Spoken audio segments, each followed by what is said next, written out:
Hey everyone, I'm going to show you how to edit transcripts or subtitles using Aegisub, which is super easy. It's just going to be a few minutes and I'll show you how to do it.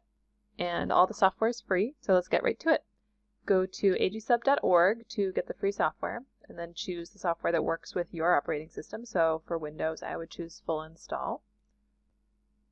And then once you have that downloaded, you go ahead and open up that Aegisub editor. This is what it looks like. And to go ahead and import the transcript, and usually at Meridian Linguistics we will provide you with an AI generated transcript. So usually these are transcripts that are generated by AI. They're definitely of varying quality, and your job is to edit those transcripts, sometimes to translate them. So you're going to go ahead and find that transcript. In this case they're considered subtitles, and you're going to open up that SRT file. Now this little crazy logo is just the logo of Aegisub, so don't worry too much about that, but basically just make sure that you're uploading the file that we've given you that ends in .srt, or sometimes it might end in .txt, that's fine too. And that's what it looks like. So you can also open that file up in any text editor.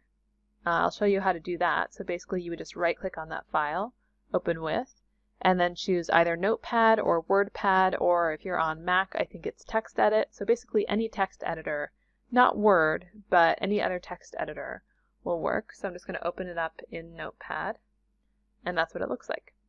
So you can also edit in this view, which might be easier for some people, but the reason why you might want to edit it in Aegisub is because Aegisub gives you this really convenient characters per subtitle view, because sometimes there will be requirements for how many characters you can have in your line.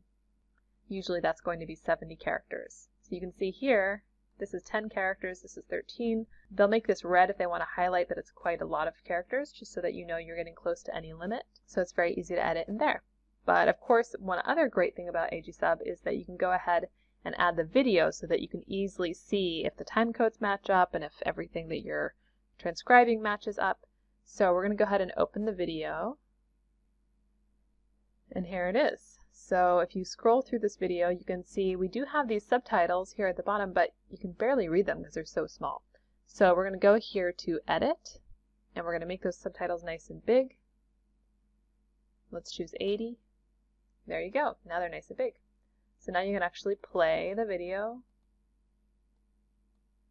and follow along and see if the subtitles match what you're writing. And then you can go ahead and edit them by clicking on the subtitle. You edit it in here, make any changes you need.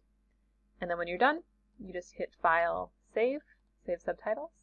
And now that file, which we originally, got from this folder, is updated. So we just double check the timestamp. Yep, 214 is 214, so it looks like that's properly updated.